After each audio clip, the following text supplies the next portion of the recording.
News में और रुक कर लेते हैं राजधानी लखनऊ का, जहां पर सीएम योगी आदित्यनाथ ने चयनित अभ्यर्थियों को नियुक्ति पत्र वितरण किया है। क्या कुछ कह रहे हैं आपको सुनाते हैं। नियुक्ति की प्रक्रिया सभी आयोग और बोर्डों के माध्यम से निरंतर जारी है।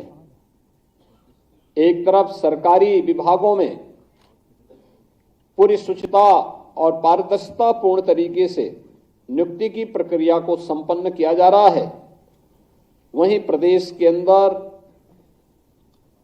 नौकरी और रोजगार की नई संभावनाओं के लिए भी डबल इंजन की भारतीय जनता पार्टी की सरकार ने जो प्रयास प्रारंभ किए थे, आज उसके सार्थक परिणाम हम सबके सामने देखने को मिल रहे हैं। प्रदेश में सुरक्षा और कानून व्यवस्था की बेहतर स्थिति का परिणाम कैसे होता है, यह आज हम सबके सामने है। जब हम लोग देखते हैं कि जिस प्रदेश में कोई निवेश नहीं करना चाहता था, उस प्रदेश में देश भी और दुनिया भी आज निवेश करने के लिए आ रही है। आपने अभी पिछले दिनों देखा होगा, गत सप्ताह ही प्रधानमंत्री जी ने 10,24,000 करोड़ रुपए के निवेश के प्रस्तावों को जमीनी धरातल पर उतारा था, यानी उनका शिलान्यास का कार्यक्रम संपन्न हुआ। 10,24,000 करोड़ रुपए के निवेश के प्रस्ताव का जमीनी धरातल पर उतरने का मतलब आप जानते हैं, 34 लाख से अधिक नौजवानों को सीधे सीधे नौकरी। ये 34 लाख लोग पहले कहां जाते थे? देश के अंदर अलग अलग जगहों पर भटकते थे नौकरी के लिए। कोई महाराष्ट्र जाता था, कोई पंजाब जाता था, कोई बेंगलुरु जाता था, कोई गुजरात जाता था, कोई तमिलनाडु जाता था, कोई आंध्र प्रदेश जाता था। आज कहीं जाना नहीं है, बल्कि अपने ही राज्य में वह निवेश हो रहा है, अपने ही राज्य में उसको नौकरी मिलेगी। यह एक संभावना प्रदेश के अंदर तैयार कर दी गई।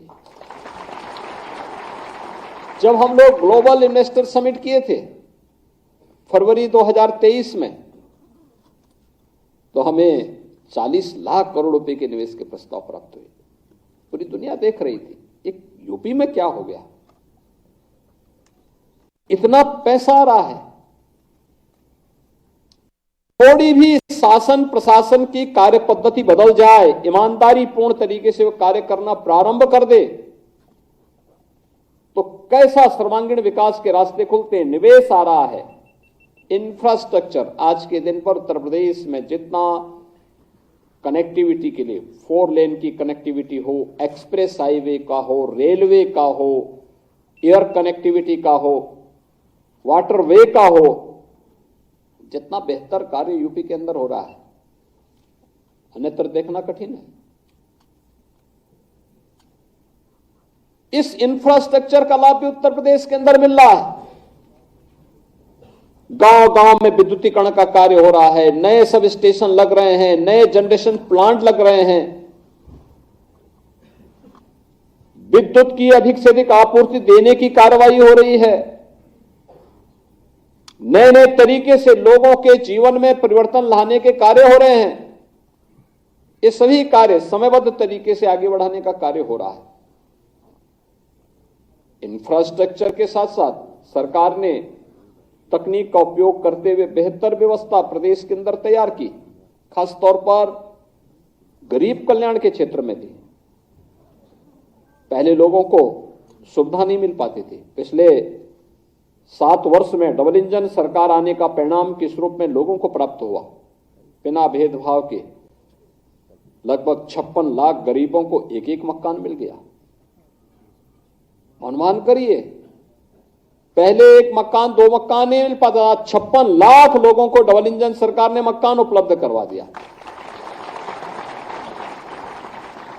23 लाख हेक्टेयर भूमि में अतिरिक्त सिंचाई की सुविधा दे दी।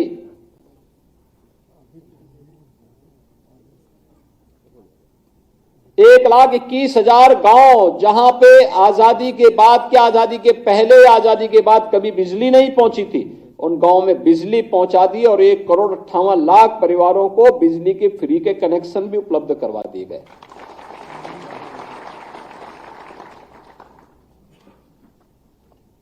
गांव गांव में न्याय पंचायत स्तर पर, ब्लॉक स्तर पर हेल्थ एंड वेलनेस सेंटर बनाए जा रहे हैं। जिस उत्तर प्रदेश ने 1947 से लेकर के 2017 तक केवल 12 गवर्नमेंट मेडिकल कॉलेज देखे थे, आज उत्तर प्रदेश सभी 75 जनपदों में मेडिकल कॉलेज बनाने के लिए पूरी प्रतिबद्धता के साथ काम कर रहा है। ये परिवर्तन, यही परिवर्तन,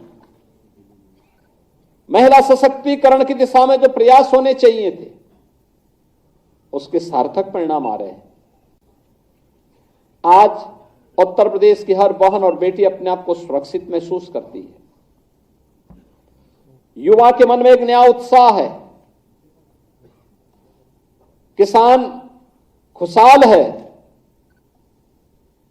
हर एक तबके को बिना भेदभाव के शासन की योजना का लाभ प्राप्त हो रहा है।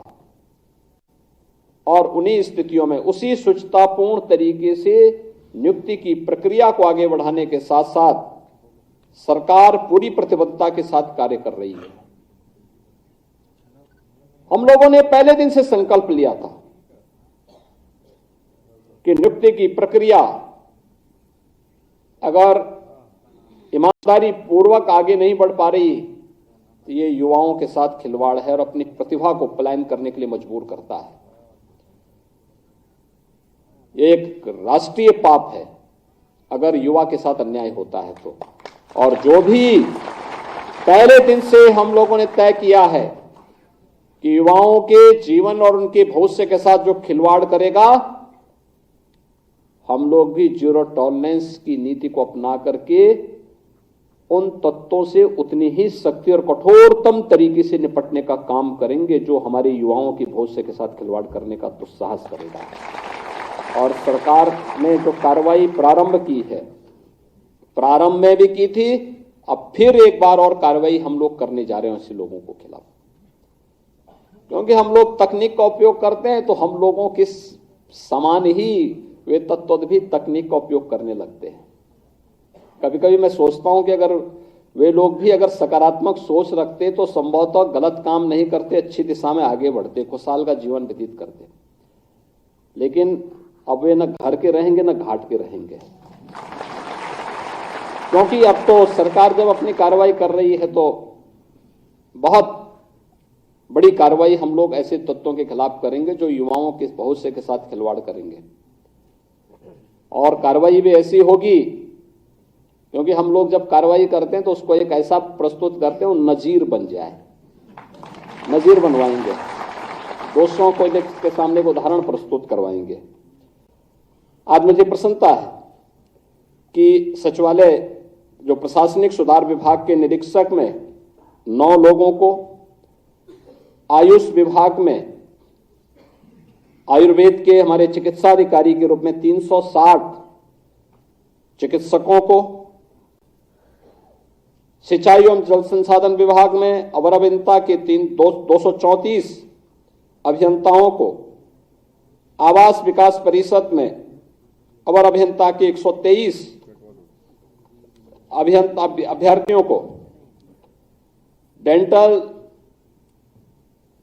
चिकित्सक के रूप में 141 चिकित्सा और स्वास्थ्य विभाग में, गृह विभाग में 42 अभियोजन सहायक अभियोजन अधिकारी और उत्तर प्रदेश पावर कॉरपोरेशन में टेक्नीशियन इलेक्ट्रिकल के रूप में 852 पदों पर चयन की जो प्रक्रिया संपन्न हुई है, उन्हें ये नियुक्ति पत्र आज यहां पे वितरित हो रहे हैं।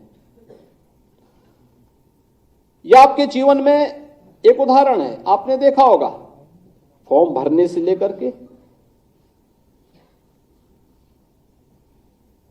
परीक्षा की पूरी प्रणाली तक और नियुक्ति पत्र प्राप्त होने के उपरांत अब आपको नियुक्ति पत्र वितरण के साथ आप जब अपने तैनाती वाले स्थल पर जाएंगे, कहीं भी आपको सिफारिश की नौबत नहीं आई होगी। और सरकार की मंशा भी है कि कहीं भी कोई सिफारिश की आवश्यकता न पड़े, व्यक्ति कार्य करे, ईमानदारी पूर्वक अपनी जिम्मेदारियों का निर्वहन करे और फिर रिजल्ट पर फोकस करे। शासन की जो मंशा है वह प्रदेश और देश का विकास है। शासन की मंशा है गरीबों के प्रति हम जितने संवेदनशील हों, उतनी ही जवाबदेही और जिम्मेदारी के साथ हम अपने कर्तव्यों के साथ का निर्वहन करते हुए राज्य को प्रधानमंत्री जी के संकल्पों के अनुरूप विकसित भारत की परिकल्पना को साकार करने के लिए एक विकसित उत्तर प्रदेश बनाने की दिशा में हम सबको प्रयास करना होगा। और यही सरकार आपसे अपेक्षा रखती है कि जब बिना भेदभाव के नियुक्ति आपको प्राप्त हो रही है, बिना किसी सिफारिश के आपको इस सारी प्रक्रिया के साथ गुजरते हुए आज नियुक्ति पत्र प्राप्त हो रहा है, तो इसी लगन और ईमानदारी के साथ आप भी परिणाम देकर के राज्य के विकास में सहभागी बने।